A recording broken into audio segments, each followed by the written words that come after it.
You're watching National Streaming Sports. Over 20 podcasts, 70 shows, and a 3.5-star rating on Roku TV.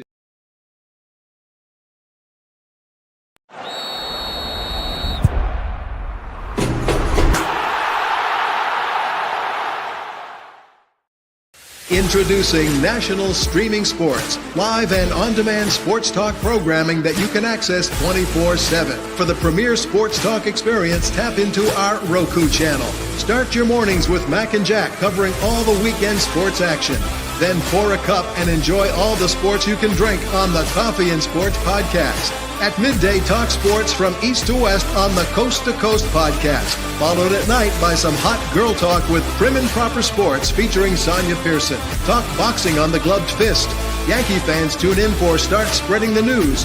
And there's more on the College Sports Huddle and Sports Scope with Robert Butler. There are 20 podcasts in all and 70 weekly shows giving us a 3.4-star viewer rating.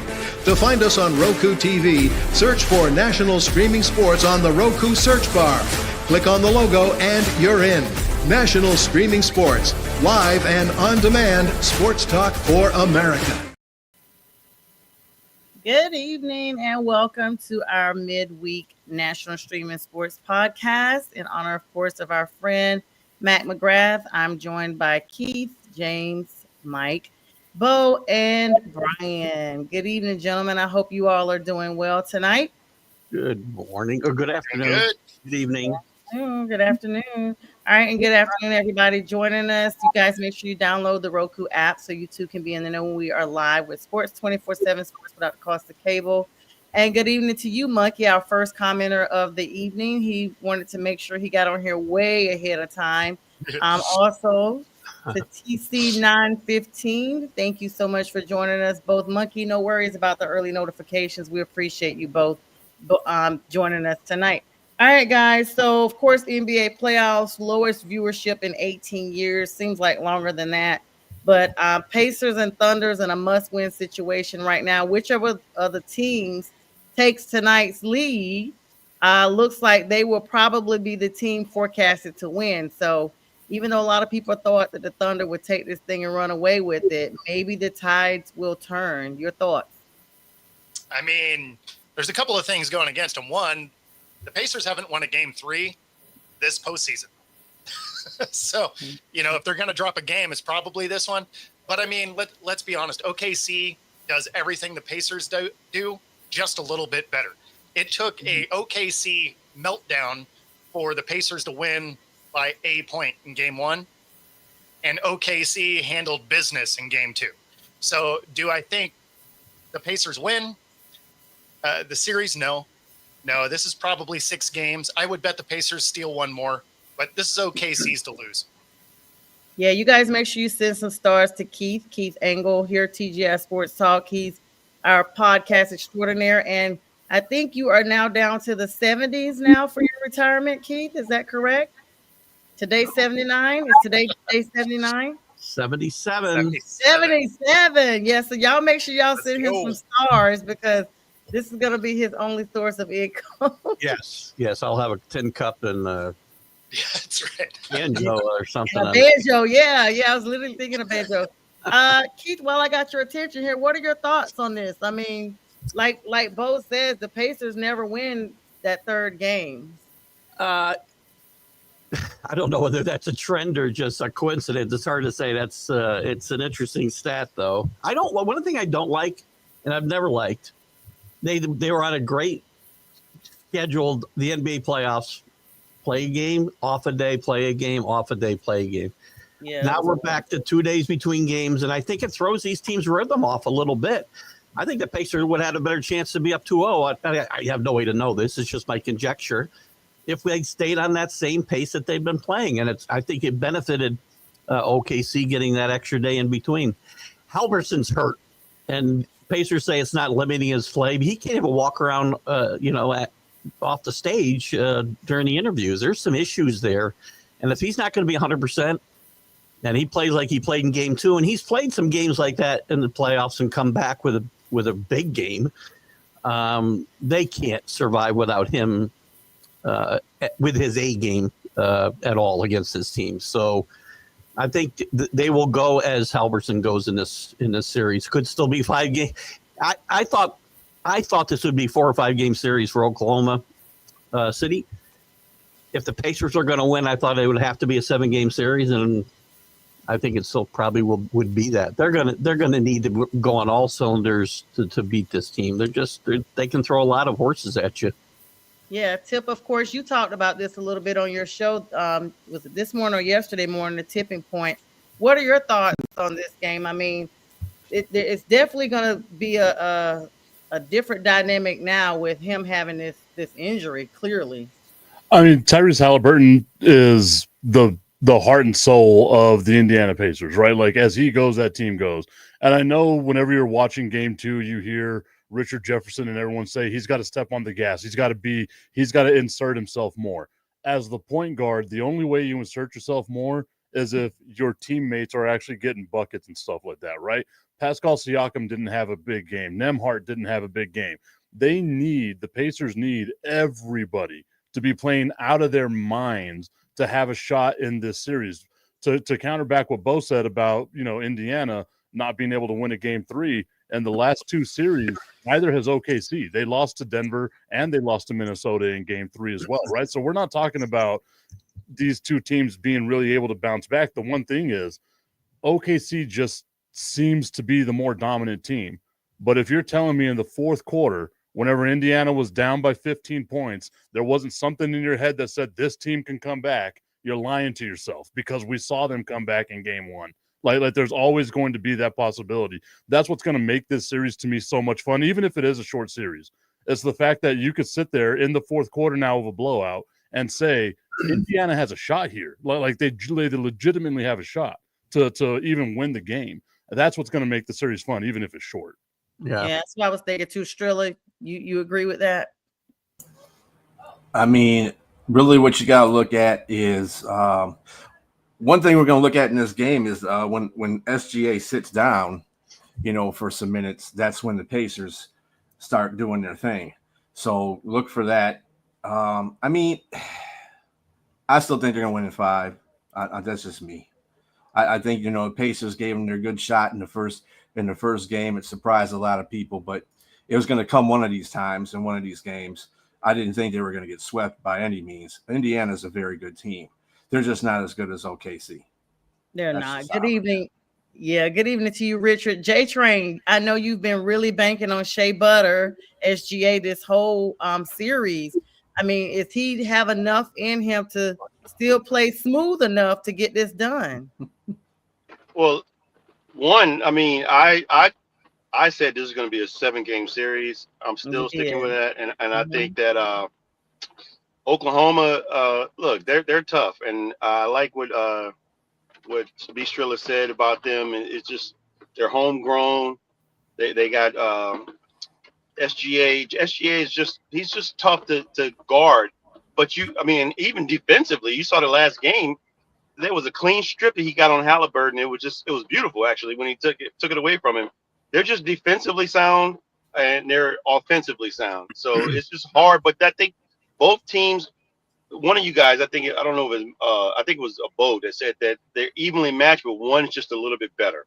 Mm-hmm. I think that's where it is right now. And if Keith is right about him being Halliburton being hurt, that's just over. I don't think it'll go 7 if Halliburton's not 100%. I don't think anybody at this point is 100%. But if he's significantly injured, it's over. I don't see it. Indiana claims it's not limiting him, but I watched him get off the interview table the other day, and he looked like he was going to need help getting down the stairs. So, and the way he played the other night, it just looked like there was something was off with him physically. Not to give him excuses because he's had those games in the past, but I think what's off with him is the fact that OKC plays such a swarming defense, right? Like they have the best defense in the NBA, and it's not even close. And they're making the passing lanes like they're a quick team. They jump in the passing lanes. They make him look bad. He needs like for Halliburton to be successful as a point guard, you need Siakam to be the Eastern Conference Finals MVP out there scoring 30 points a game. If Siakam's only giving you 15, you're screwed. Like there's nothing really you can do there because Halliburton has to feed off of those guys. If Halliburton's going to be your only source of offense, now that limits him because he's such a dynamic passer. And seeing him have 8 turnovers in 2 games for a guy that had 20 or 44 turnover or 44 assists to 2 turnovers in that Knicks series.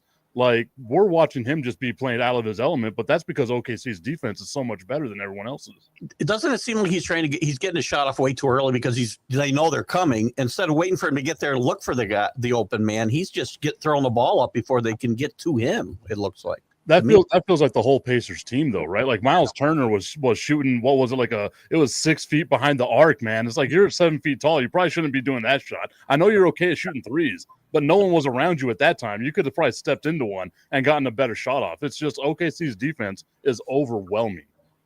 Overwhelming, They could definitely. use Obi Toppin not to be the Nick Obi Toppin. That would help too, by the way, because he was like 1 for 8 the other night. So I'm watching Obi Toppin. I'm thinking to myself, how is Obi Toppin an NBA player? He runs awkward. He can't dribble the ball. He can't shoot. I'm over here judging him like I could play in the NBA. If he can make it to the NBA, my big goofy ass can make it to the NBA. he had some good moments in the Knicks series. At big times, he killed him a couple of times, which would really drove a stake through my heart because this guy was terrible all this time here.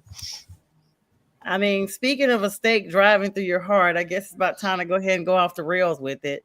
Right.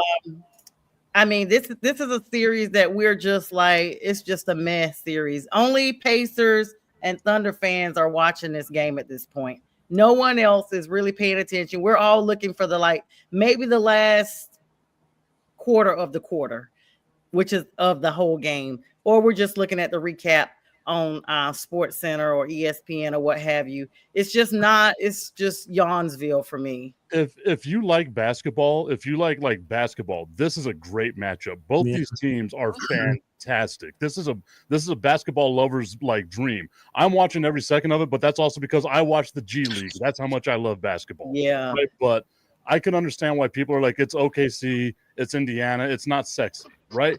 But I feel like the ratings still would have suffered if it was the Knicks because no one really outside of New York would have cared. Yeah, that's all it takes. All of New York would have been there. Are you kidding me? New York, you know that's how they do. They are enough for all the ratings. But in saying that, it's a championship game, and it's between 2 evenly matched teams, so you need to watch that. It's just like the Stanley Cup, you just need to watch. Those are championship type things. I think a lot of people since 2010 and 2011, the NBA's viewership has dropped 50%. Yeah, Yep. That tells you a whole bunch right there. Yep. That's Yep. a This is whopping like- 50%. This is like NWA wrestling in 1980 and some tornado-driven town. This is what this is. Hey, I knew you would like that, so I'll give you a nod for the rest of it. But I grew up in Louisiana, so I mean, when wrestling came to town, it didn't matter. It was NWA, it was WWF, it was WWE, WCW, all those. When they came to town, I went and watched. But not man. NWA. You talking about NWA, right? from California? The rappers? NWA. No, not that NWA. This is National Wrestling Association. Like, what's happening here? No, Easy, NWA. Easy That is E hilarious. and Ice Cube and MC. Well, my point of bringing that up is that these are 2 small market teams, and so nobody's internationally known here. I mean, SGA is probably going to be internationally known at some point because of this, and Halliburton as well. But I mean, nobody's traveling to Indianapolis or Indiana to go watch these games or OKC. Man, it's not okay to go to OKC. I mean, it's just. I do think if this series goes to 6 or 7 games, you'll see improved viewership the longer it goes. But I think people were expecting this to be a blowout, and that's part of the problem with viewership.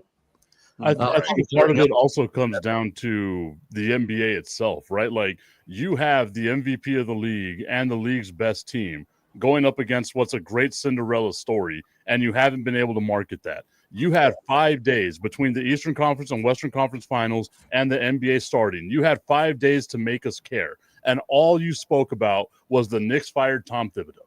Like that was all the storyline that was out there leading up to the NBA Finals. Speaking It was of, nothing about OKC. It was nothing about Indiana. The NBA failed these teams in making us care about them. that's exactly what I'm saying. The Knicks. I mean, and you know, that is true. In true New York fashion, they're going to command and retain as much attention as possible. We all know they make a dull roar even when they are irrelevant, aka Giants fans that we have in our group chat that continue to scream how the Tinies are so relevant. They have the wrong name. They should be named the Tinies. They should not be named the Giants. Tinies. But anyway, I know something about a team being really bad and relevant. The Cowboys. I was getting to the Cowboys. Yeah, your NFC East family members. It's just you guys in the same division. Speaking you of, could have been talking about my Mariners. Like, I don't know. you guys gave me a great segue. You brought up Tom Thibodeau. I always want to not pronounce the H. It is Thibodeau, Thibs. So sounds like it's like a lisp or something. But anyway, he's no longer the coach there, and that coaching search has just gotten crazy, Keith. I mean, so many teams are barring him from speaking to them. They can't interview Udoka. They can't talk to Jason Kidd now. The Mavs don't want him to talk to them because, of course, they're getting Cooper Flagg, so they want to make sure he's intact. And so who can they talk to? Like, seriously. By the way, why do we want to talk to any? Why did we fire Tibbs for these guys? Did I miss the guy that won the national championship, or I'm sorry, world championship here? Why? I'm still beyond myself with this whole thing. The reason they fired Thibodeau again was because he'd taken as far as he could. How do they know that? Because he'd gone farther almost every year. Exactly. Well, there's no reason to think he couldn't have gone to the championship next year. And none of the guys we're talking about have gone any further. Well, they got Kidd's been in a championship series. He doesn't have a ring. Michael Malone's the only guy, and he's out of the running. So what's the point here? I don't understand the point here at all. Remember last week whenever we said the Knicks must have a plan? They proved us wrong real quick. They showed us. You guys know nothing of what you're talking about. We want to talk to Ime Udoka. Houston says no chance. We want to talk to Jason Kidd. Dallas says no chance. You want to talk to anybody out there? It seems that the one coach that's available. Dan Hurley. The one coach that's available, like Keith said, is Michael Malone. And how is he not in the running for this? It's just this has become, man, maybe the Knicks have this master plan of something that their galaxy brain is thinking bigger than ours. Nah, dude, they have no clue what the hell they're doing. Yeah, and I try to give them credit. The last time we talked about this by saying, hey, just wait. They probably have a plan after that because I referred to him with the Pistons with Rick Carlisle. They had a plan with Larry Brown, but no. They want to make me look bad. So okay. Like in the words of Onyx, wait, it gets worse. That's for all you 90s folks out there. Slam, Onyx. We're gonna end up with a first-time head coach like Johnny Bryant, and we're gonna just hope that we get lightning in a bottle, and that's it. That's what they're hoping for. Because they're not getting the way it looks now, they're not getting any of these guys. Who's the Brian Schottenheimer of the NBA that they can hire? Shopping center. No, that's why I joked originally. They're bringing D'Antoni back. Linda says, go easy on her Giants. Hi, Miss Linda. Got a gang of comments here, guys, real quick. Mike D'Antonio is looking much better every day. Maybe we'll bring him back. They're going back in reverse like Benjamin Buttons. They're going back to a shit show. Let me greet some of these people in here real quick, guys. I totally forgot because you know how we do. I shrunk my screen. The next thing you knew, expanded it. I couldn't say anything. What's up to Danny, Daniel, Barry Sports Highlights, of course, Brent. Hello to you. Robert Wardell joining us with his Bible scripture because it's always so long. His comment. I can't wait till NBA is over. Okay, so you want to puke? What's up, Frankie Cruz? Another disciple. Look at all these beautiful faces, my Yankee brother and sister, and Keith and Sonia and Big Bro both.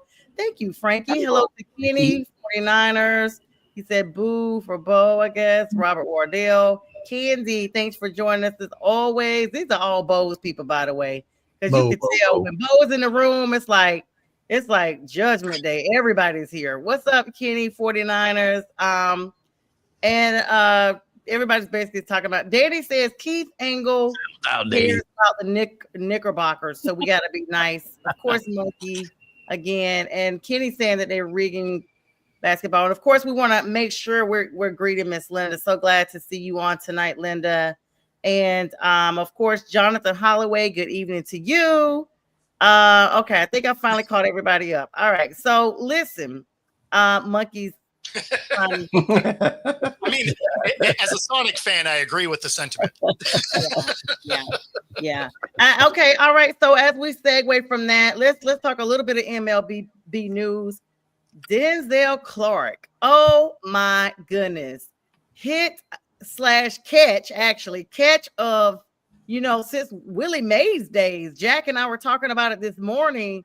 Is this Keith? I mean, I don't mean to age you or anything, but I know you have an appreciation for. It's okay. I'm old, and I've watching baseball since I can remember, and I've seen a lot of great catches. That's the best catch I've ever seen. Oh, Robert, whatever. It was amazing, and he made one like a week ago that was almost as good. Guy's the best center fielder in baseball right now. Yes, he is, and has not been in there long. Big defensive play. I mean, that catch. I was working out, and all you guys are in that group chat, except for there's a separate group chat for Bo and Keith. But I saw that. I immediately screenshot like, wow, this dude's catch is amazing. Jack said they even were showing on the regular news. I mean, his ankles were above the fence. How he didn't go over. I don't know how he kept himself in the ballpark. I really don't. I think the best part about that was the pitcher's face. Oh, everybody was pitcher couldn't believe he got it. Yeah. He just knew it was downtown. Just like you got people hitting balls out of the park all day long. Of course, different games throughout everything. This weekend, 469. What is it? Footer, yarder? Judge hit a 460. Judge, yeah. 464 footer, yarder. Which one? Not a yarder. That would that'd be feet. That would be a rocket. The catch this guy made the other night. Just when I start to get down on baseball because of the way it's played or not played today, and guys don't have the right approach to the game. They don't hustle. They don't do this. And then I watch a guy make a play like that, and I'm right back to like where I was 45 years ago. Well, the thing that's kind of funny about stuff like that too is the MLB has a unlikely home run leader at the moment.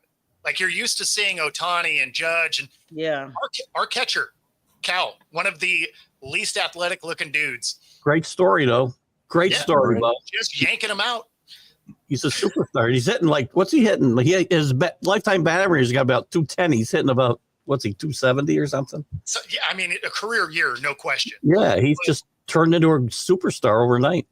Yeah. Well, and that's the thing is there's so many great storylines in baseball right now. Like even going back to last week, Ronald Acuna Jr. coming back from injury, the way that he came back, red hot from injury. Aaron Judge batting 396 right now. Like he's got a legitimate shot of batting 400, which is something we haven't seen in any of our lifetimes. I want to say maybe Keith. I'm not calling you old, but I'm calling you old. I'm not that I don't old. think it's happened in your lifetime. I'm not that old. Jack's that old. I'm not that old. I like that you have it as Keith, like help start baseball. Yeah.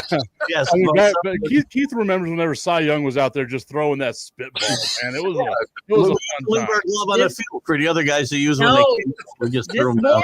This morning, Jack said he tried to get a ticket to that Willie Mays catch from 1954. 1954, Vic Wirtz. I wasn't alive then. I was still 6 years. Right, but Jack was enough to try to get a ticket. Jack had a job then. He'd have to be 80 years. He'd have to be 85 years old to have been going to that game. Maybe he was joking with Rick. Yeah, that was 30 years before I was born. Jack had a job. So we talked about Shohei Ohtani.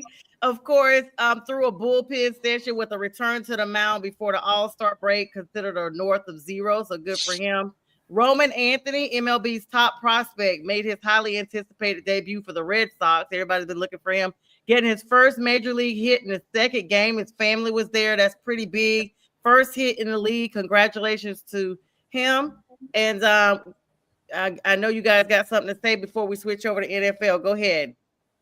I saw some pauses. You guys got something to say about these folks? Hey, they're Red Sox. I got nothing to say.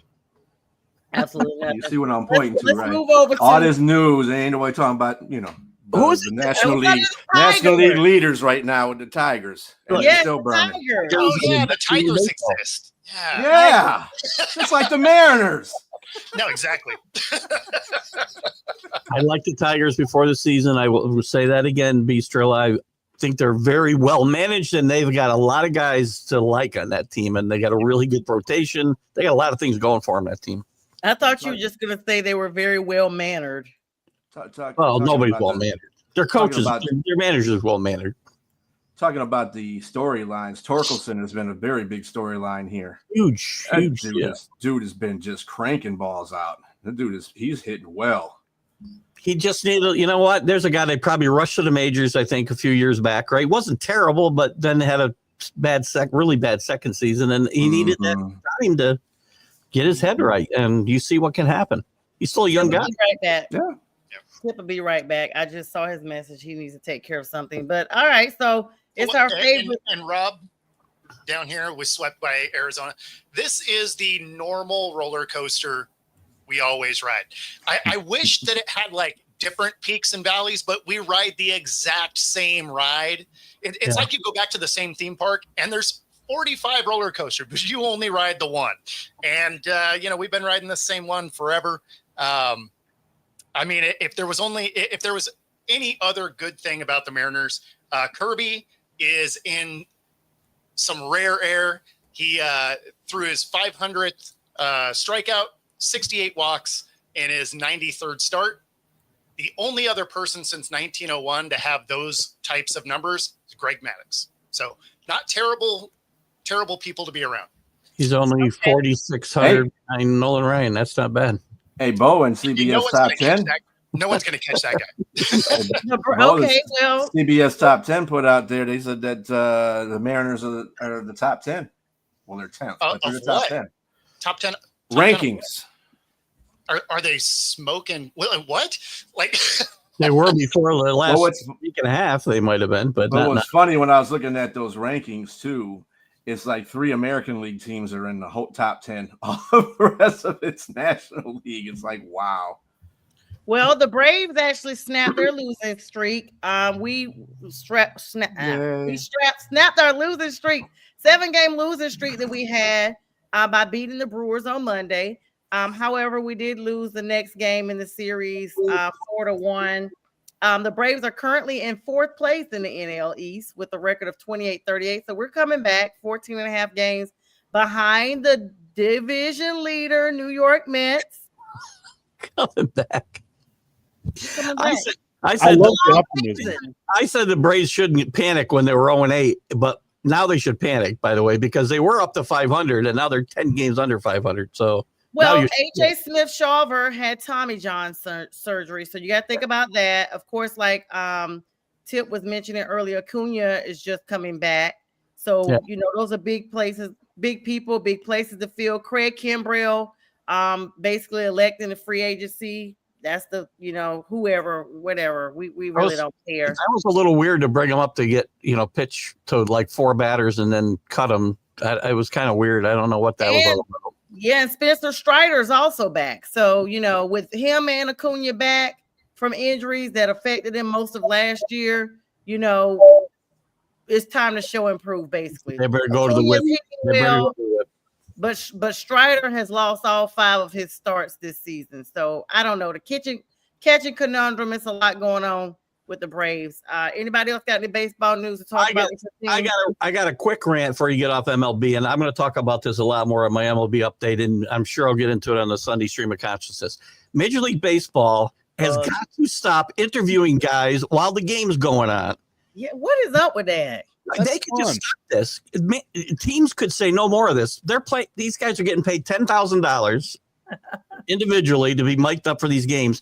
They're talking to Tommy Edman in left field the other night during the Dodger game. They're talking to Jazz Chisholm, and a ball gets hit to him the other day. And I don't think it impacted the play. I think it was a tough play anyway, but there's going to come a time where they're talking to some guy and with the bases loaded, and he's just a ball's going to go whizzing right by him because he didn't even know what was going on. They need to stop this nonsense. We don't need all these bells and whistles. Just play baseball. You know, I love being the youngest person on this show because I'm normally get off my lawn guy, and I am 100% against this. Like, I love this, man. Like, you're talking to him in real time. Like what was it? Francisco Lindor a couple of years ago had that great moment where he gets the ball on the ground, plays like, excuse me, guys, I got to make this play, throws the ball over to first. Like, it was great. That's great.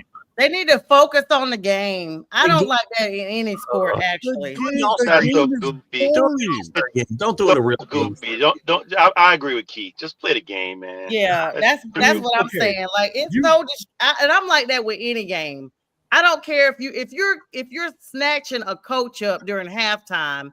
He needs to be back there talking to his team. I agree. Why you got him out there while the rest of the team's in the locker room? Yeah, and I mean, I just think that is horrible.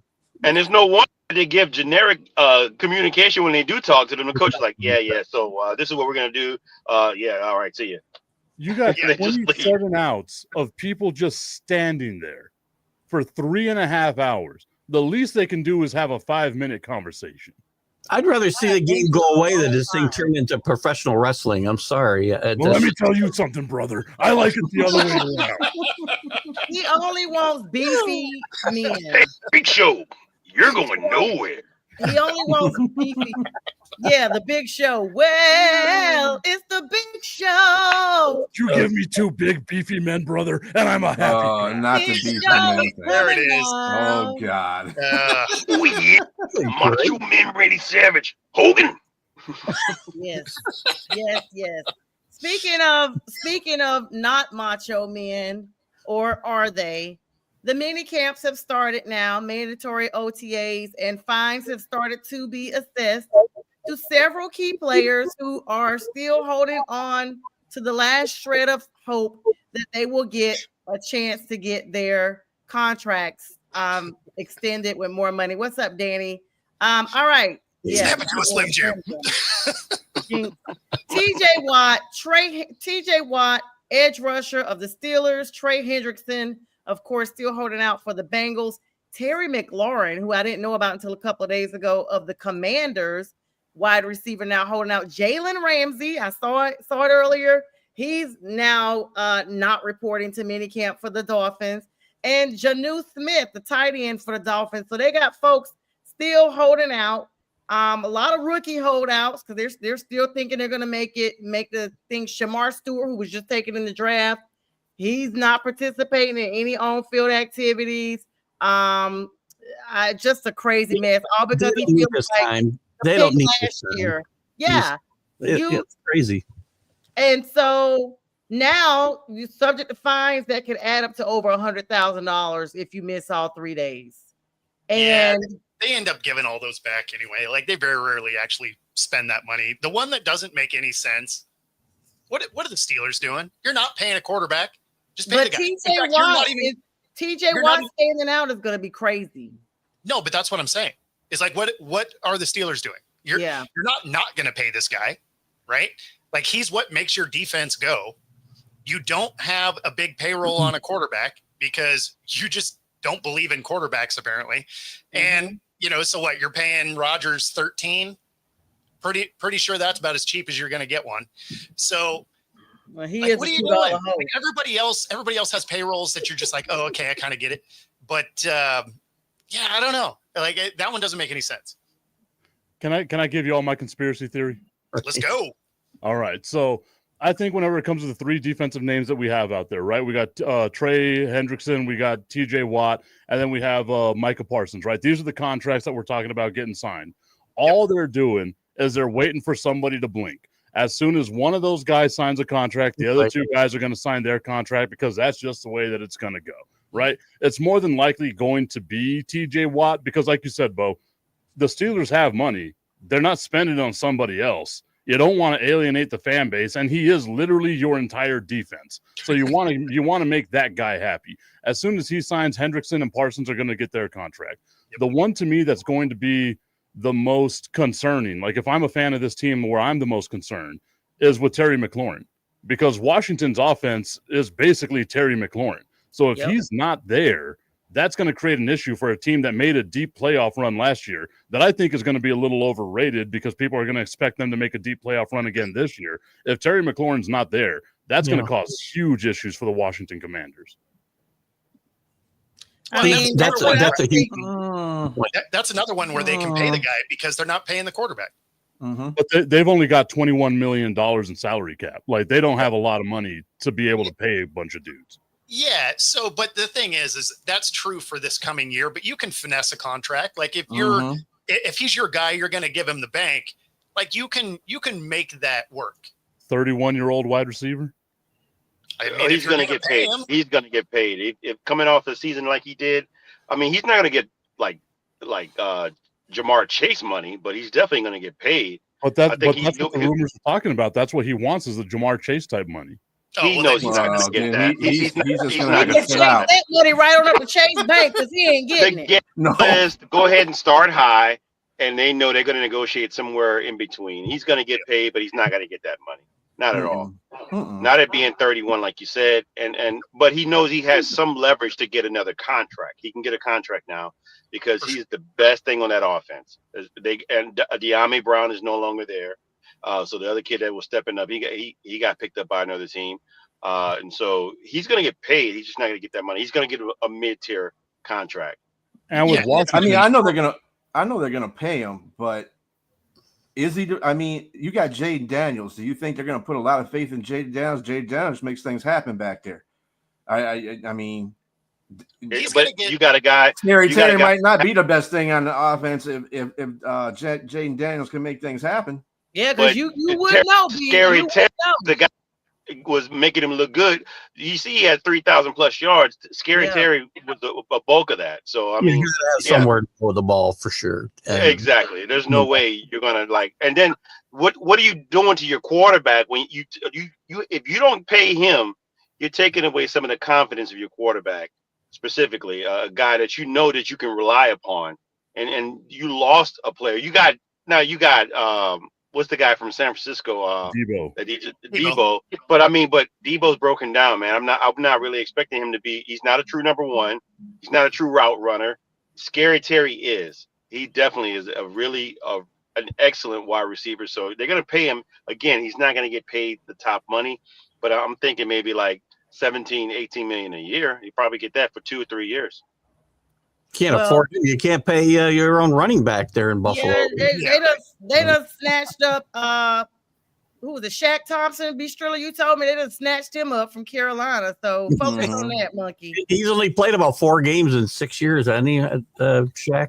I mean, I guess if they were to move on from Terry, right, then you do still have some guys that are hanging out there that aren't necessarily what he is. Hello, Paul. You know, you still have Amari floating around out there that, you know, catches everything, right? Good possession guy. Gabe Davis, you know, he's still floating around. So, I mean, there's some guys. Keenan Allen. You know what? At the end of the day, almost everybody we mentioned is going to be in uniform for the teams that they're currently with. They're not going to get traded. They're not going to get released. They're not going to not play and not get paid. That's not going to happen. So they're all going to stay where they are. And some guys missing mini camp's a big deal. Guys with new teams, you know, quarterbacks with new receivers, rookies. For the guys we've talked about, if they miss mini camp, it's probably not a big deal. And they'll be back for summer camp when that starts. I mean, let's not forget about it, though. Like, Jalen Ramsey and Jonnu Smith have been floated out there as being traded by Miami. So maybe they're just, you know, jaded by Miami. They don't want to be there anymore. Well, there is that. I'm not saying none of these guys will go, but like McLaren and Watt and Hendrickson, they're probably not going anywhere. They're going to be with their teams, and them sitting now is not probably going to hurt them or the teams that much. But there are guys that can't afford to do that are sitting out, which is silly. I will say this. Speaking of, I mean, I just love the way you guys give me keywords to help me segue into the next part of what I'm going to say. I don't use it more than one syllable words. What can I say? The word silly. So first of all, Shamar Stewart, you're holding out as a drafted rookie that basically complaining because the previous draft, you felt like the person that was drafted around your space or whatever wasn't as good as you are. So you haven't even taken a foot on a down yet. but you're already complaining, you may be released. Like, you're still trying to make the roster, sir. Be a little more grateful. And in that same breath, Arena Rodgers has made his debut to minicamp. He's basically come out and said he's now married. You buried the story. You buried the lead. He's married. Yeah, I didn't bury it. You sound like Jack, Keith. I congratulate him. I'm being facetious. This morning Jack was like, "Oh, you didn't even congratulate him. I noticed you didn't even congratulate Aaron." I don't want to congratulate Aaron. I feel bad for his spouse. Like, she's got to deal with that nonsense. Who wants to deal with Aaron Rodgers? Like, come on, stay out of the limelight, and so she won't be revealed. We just hope it's really. How are you going to be married and you can't even commit to a damn football team? Am I the only one that thinks Aaron Rodgers might have pulled a Dennis Rodman and married himself? Like there's a real chance of this happening. That is possible. Yes. That's your buddy's girlfriend that no one's ever met. You're like, is she a real person? Because like we hang out a lot. He's that dude from high school that's dating a girl from the other school. He's that guy from Notre Dame that had the fake girlfriend. Yes. Maybe that guy. Maybe he got like Manti Te'o, and he's. I will tell you guys this: while you're joking, there legit is an AI girlfriend or boyfriend now. And they circulate this on Facebook, where if you're feeling like you're lonely, the mental health profession is about to be banked, because it literally convinces you that this person is real. You receive a good morning text, you get to program the voice you wanted to have, so you get phone calls from this person, all kind of stuff. And people literally are liking and loving this thing on Facebook. Like, it's really taking traction. I'm guessing it's the same people that want the robot lover. If you're out there and you need a virtual boyfriend, I will be that guy for you. You just pay me a little bit of money. I will send you a text message, add you to the Rolodex. I am cool with that. I got sponsors that will be happy with that as well. www.myhappynuts.com. I think they'd be happy with all that stuff that we're doing. You need a boyfriend that just sends you a good morning message. I got you. I'm signing up. I'm going to be your first client, because everybody knows I'm single and I need a good morning text. So just go ahead, and give him your deep Barry White voice and good morning. Tony, I don't know if we can share something. I know Bo does this very well, but I'm going to try and share something with you, and you'll see why Aaron Rodgers is now a Steeler. Can we share it or not? How do we? Yes, let me put it up there. Let me take my banner down. Hold on. Oh my God, no! Check this out. This is exactly how Mike Tomlin convinced Aaron Rodgers. And the beauty of it all is when the sun comes shining through. Drops fall, and the beauty of it all is when the sun comes shining through. Drops fall, and the beauty that's Mike out there. when the sun comes shining through. Drops fall, and the beauty. They are so wrong. And he's at a mushroom sniffing convention. It looks. Oh wow! It looks real. It looks great. I love AI. AI is horrible. Until it comes after me. Poor Mike Tomlin. Also, he supports him. Maybe he married Mike Tomlin. That looked very, they look. No, we're gonna get hit. Hey, you know what? It is Pride Month. It's Pride Month, so it makes sense. Oh my goodness. What's wrong? No, Bo, no. Bo will be right back, everybody. Bo knows jokes. Bo knows jokes. Bo is gonna take a breather. Bo is going to take a breather. After this protest. He's back. I like timeout. You're like, this is fun. What do I need to do to go to timeout so I can get another beer? We're. That's all you want. You got it, Bo. You got it. Tip, go get your beer. All right, he'll be back. He's gonna go get his beer. Does he really want it? Okay. No, listen. All right, guys. So anyway, he comes out. He's at minicamp. I mean, he's finally there. He's showing a positive attitude, considering the attitude he gave the Jets last year, which was his cheek to kiss and not show up at anything. So at least that's a positive, right, guys? I was a little surprised that he signed this early and didn't skip everything. So. It was only a matter of time before I got kicked off this network. It's all love. I'm so sorry. I am so sorry. I'm so sorry. I do seek professional help, Monkey. I do have a therapist, but it's just something about in the morning. It's just not the same. Every now and then in the morning, you just need someone with a deep voice to come in and tell you good morning. That's right. There you Either go. that, or it's the dial 1-900 mix. It might not even be a From deep next voice. It to just might be a voice in general. I mean, Yeah. the voice in my head is normally the one that greets me. So I mean, it's just And then you guys wonder why you get text all the time from me all the time about some sports articles because I have nobody to talk to. So I'm gonna talk to my guys. Just See what they got therapy. going. By There's the therapy. way, I just resolved that. By the way, Kirk Cousins, we hate to talk about the Falcons. In fact, my stomach burns just mentioning him. But the fact he looks like he's conceded, he showed up to camp, despite not showing up last month to anything they had. I guess when fines start flying, people start coming out. They And like he's the money. supposedly supporting now. I mean, why not? You are getting paid to do nothing. Yeah. Absolutely He can wear nothing. spandex and they still get a check. Go out there with some Crocs on. They Yeah. say it all the time. Or jewelry and start showing his rings and just You and like with no that? shirt on. They say it all the time. The best place NFC to championship ring. the best job you can have in sports is the backup quarterback, right? Because that's like you're getting paid to just be there. Whenever the starting quarterback struggles, you're expected to just come in, and whether you succeed or not, people are happy to see you. The best place on earth. They chant your name when you don't even get in the game. It's an awesome job. It's a great They job. chant because they're begging for you to come out there. What are y'all? I mean, do y'all think Michael Penix Jr., okay, all jokes aside, do you guys think he really is going to be like a big change for the Falcons to make them literally push, like he's that missing piece? I don't think you can say so. I don't think you can say he's the missing piece, but whenever you have guys like Drake London and Kyle Pitts and Bijan Kyle Robinson, Pitts maybe being traded. Let me just put that out there. maybe, right? But like whenever like that team in Atlanta has talent, so like he has no excuses. Like, So what like was he the can be difference a good last year? quarterback. Which y'all said the same thing. Everybody said that last year. I said I didn't understand the big deal. His numbers are not that good. I mean, just look at numbers and wins and losses. His numbers are very pedestrian for anybody, much less a rookie. So I got to see more. I did like him. He played a short amount of the season, though, Keith. I mean, and so I'm just saying. I mean, there's a couple of those games at the end. I mean, he actually played pretty well. He played very well considering what he was given. Now, with that said, let's see how he does with a full season. You got to remember, Keith, Washington, when he was a quarterback at Washington, he's legit. He was a legit quarterback there. Two seasons in a row.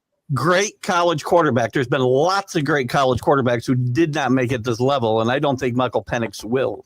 That's I don't know if we can disagree with that. I strongly disagree with that. I think he will because I thought Will Levis would. So what do I know? And I say that Bo Nix was not going to be all that good because of what I saw in Auburn before he got to Oregon. Yeah, but Bo's playing. I mean, I can was see that ninja. Yeah, he really was. I had him on my fantasy, and I ranked up with him. Yeah, I wouldn't crush Penix for a 5-game trial. Oh wow, great. Yeah, but I got some people in the chat trying to say there'll be a voice for me. All right, guys. I don't know if it's not enough to give him the keys to the franchise, Bo, in 5 games. I mean, why not? Like you're by the way, you're stuck with him because you can't yank him now. Once you put him in there, you can't yank him, or you're going to lose him. Well, and that's another thing. They dropped him at 9 too, which I thought was a mistake. But they thought this guy was their guy. Yeah, just like Sean Payton thought that Bo Nix was his guy, and I thought he was drafted too high. And the jury's still out in Minnesota on JJ McCarthy. But what the coach there did with Sam Darnold, I have to maybe concede and say that maybe he'll do the same with JJ McCarthy. I mean, so he's not in a position where he's going to fail. I mean, he's got all the weapons around him. So, you know, there's big conversation about JJ McCarthy, NFC North debates and stuff like that. I think he's going to be a surprise. I really do. I like JJ McCarthy a lot myself. Mm-hmm. Getting back to Michael Penix. I like Michael Penix a lot more. But getting back to Michael Penix, like if you're Atlanta, like you kind of have to just go this way, right? Like Kirk Cousins proved to you last year, he's got a noodle of an arm left right now. He's got nothing left. Like the bullets that he has in that gun are not there anymore. Like they're all been wasted. So if you're Atlanta, He's shooting a you've water got pistol talent. right now. Well, You've yeah, got nowhere else to go talent on now, that team. for sure. I He's mean, got a yeah, rusty I mean, musket. they have Right. to We got go with Viagra it, for and that. no, and they put themselves in the same position, but just in a different way that the Steelers did when they backed themselves against the corner and had to take Aaron Rodgers because they had nobody else. The Falcons have paid out so much money for Kirk Cousins that nobody's going to pay them for him. If he goes anywhere else, he's going to be paying their contract like Russell Wilson, but millions of dollars more. And so Kirk's like, why not? He's just going to be chillaxing. Speaking of other news, I don't think the Falcons are going to pay $40 million for him to sit on the sideline either. I think you may see him, even if they got to eat part of the money, he may go somewhere before this season starts. Thank you, Paul. Thank you. Yeah, I was I mean, just about to the get to thing that. is- Thank you. Paul, such a This kiss is- up that guy. No, he's not. Come on. Paul just said go Cats. He just Paul, said you- go Cats. But he He put just up a said thing go about the back. Panthers. Come on, Paul. Yes, Don't because kiss he's up being that. honest. Listen, all right, we have had a great show. Now, what y'all not gonna do is come on here and talk about all y'all little Rudy Poo teams and what y'all got going. And I then ain't when talking about somebody, anything. and then I when talking about my somebody, boy Paul. yeah, and You then just get so fired up immediately when somebody says Panthers. You're just like, because we're gonna On talk about injuries. Oh my God, yes, because On listen, because we're talking about the NFC South right quick because we never really get a chance to talk about them. I wanted you guys' honest opinion, but someone else put about the Panthers. I can't help the people see the obvious, people. I paid I him was to do gonna that. say Xavier Leggett should have been focusing on being an NFL player instead of riding horses and going to derbies and stuff because he hobbled off yesterday at practice. And he already was missing crucial catches that we needed, kept caught. And so, we are playing lights out this year. First of all, anybody on this panel that we got on your schedule, you have been put on notice. Okay. And you can roll this clip all next season. Roll it, screenshot it. We are coming for you. I gotta learn how to screenshot these when you're on these rants. Chris. Oh no. Don't worry, Keith. I got help you. y'all out. I got you. I will create the highlight I'm of this. going I to got this. save it tonight, Keith. I'm gonna need this clip. And I am going to put it in the chat so you guys can pin it, star it, tweet it, whatever you want to do. I want to thank Paul for making that comment so that we could get the segment livened up a little bit. Very good job, Paul. Thank you. Man, nobody is afraid of the pound Paris. Calm down. Wow. Pound Purry.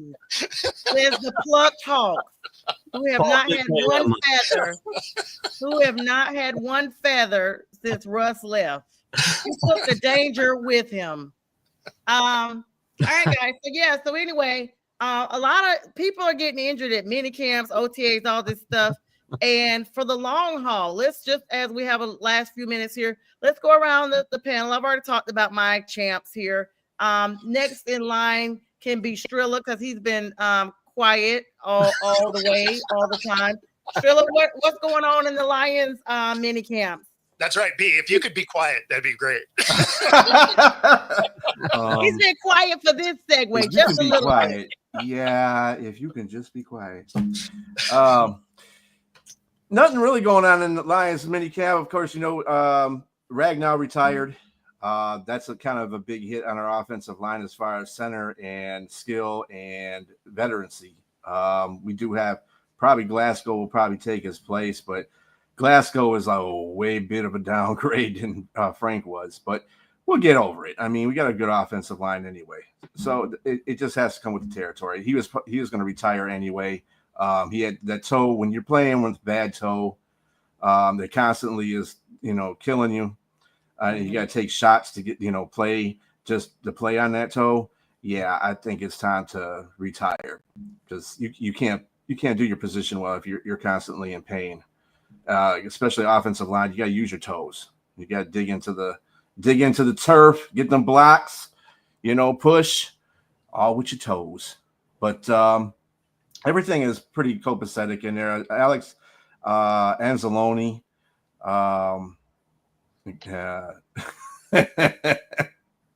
good old Tip was killing me this morning with that one. He's a holdout, but I think he's going to sign. They're going to get him signed too. No big deal. Other than that, everything's copacetic. Okay, Lions, and you know how Lawson and I are supporting. I'm getting ready to get me a matching jersey like Lawson. So when the Lions play, we will be supporting them like we were last year. Thank you so much again, Bistrilla, for Lawson's jersey. Of course, Lawson's birthday is tomorrow. And his that's right. uncle Happy B. birthday, Lawson. Yeah, happy birthday, Lawson. Happy birthday, little man. Here he comes over now. They're telling you happy birthday. Happy birthday, Lala. Lawson, I'll give you some nice bacon if you wear a Patriots jersey. He looked when you said bacon. He looked right at the camera. He's like, let's go. You got him. He's literally thinking he's gonna be 7 tomorrow. So of course, our show, of course, the No BS show that me and B have will be Lawson will be debuting his jersey, and of course, we'll be having him on for that. Let me see real quick. I'm trying to turn my background off so you guys can He's actually gonna be an old man. Lawson. Here he is. Lawson. That out, Lawson. Yeah, you're gonna be an old man, Lawson. You're gonna be old as we are. Say he'll be 42 in human years. 42. He's still young. He's Right, still catching up. young. He's older Yes, than me. yes. All right, so guys, all right, good overview. B, I just had to plug the Lions in. You know, cats roll together. Let's go ahead and go over to Gumbo Land, New Orleans, the NO. Gumbo. Good evening. Yeah, the David. biggest story down there is just the quarterback situation. The quarterback battle between Tyler Shuck and Spencer Rattler. Right now, supposedly Spencer Rattler has the edge, but we'll see. It was just OTAs, and they haven't gotten pads on yet, so we'll see how that goes. But Cam Jordan made the headlines recently as stating that he would like to have Jameis Winston come back to New Orleans. He was on. Child, it must just be for some crab legs. That's it, because it can't be to take the field. Hey, Yeah, I would disagree with that, Cam. I don't think I would want Jameis coming back. I like Jameis. I like him as a person. I don't think he would add any value, meaning like as far as like taking a job for one of those younger guys. I think they don't really need another veteran. Maybe a veteran to back them up. But I think those two guys should really be one of those two guys should be at the helm as a starter. All right, so we'll see. So we'll see who we got to claw down when the season kicks off. Speaking of losers, go ahead, Tip, your team. Wow. That's funny coming from a Carolina Panthers fan. So I'm a loser. Well, whatever. I'll go with that one. Look, the one thing that came out of it was the optimism. George Pickens and Dak Prescott getting on the same page. They've been practicing a lot together. People are saying that they're looking really good together. And then, of course, what's going to happen with Micah Parsons, that deal getting signed more than likely, hopefully before training camp starts. But the way the Dallas Cowboys are, it'll be announced probably the day before the season starts. The Dallas Cowboys, 17-0 or 0-17. I'm still depending on which way I'm going on this team. We know which way. Keith, speaking of champions, the real champion. Well, on the field, Drake May has been making his voice heard in his second year and taking more of a leadership role from what we're hearing out of mini camp. Trayvon Henderson, the team's high on against mini camp. So, guys, when they start wearing pads, we'll start really getting serious. But they like what they see there. And I guess the big news is Stephon Diggs had a news conference where he said, I'm going to be as candid as I can with you guys, and then said absolutely nothing because he's going to keep his personal life. So. But he showed up. He showed up. Yeah, and last but certainly not least, on the west side, Mr. Bo Crouch, all the way in Seattle. Yeah, so I mean, I'm kind of echoing the sentiments of everybody else. Like nobody's put pads on yet, so who knows? People like that Milroe can throw with no pressure and no pads. So I'm as excited about that as you can be. Let them start playing football, then we'll know something. Yeah, it's kind of like once you start suiting up, then you really can tell who is really who. First of all, you made the team. You know what I'm saying? So there's that. Great roundup, everybody. Great comments. All these folks. We had a total of like 55 people at one point on here watching live just on the Facebook channel. So thank you guys for both. Thank you to you and your flock of followers. And of course, Tip, of course, Keith, of course, J Train, Bistrilla, and of course, myself here with everybody. Thank you so much, Robert. The only win we can count right now is the Panthers. I don't know who your team is, Robert, but you It's are the Seahawks. Seattle. It's Seattle. yeah, you are just as blind, Robert. I was gonna go out on a good note, and I'm gonna still do so. Everybody, we got lots of shows throughout the night. Keith Engel coming up right after this show. Of course, Prim and Proper Sports tonight, 9:00. Got Nikki McLaughlin, Tally Jags, Jacksonville Jaguars, of course, opening up against the Panthers for the season opener. You guys stay tuned. Good night.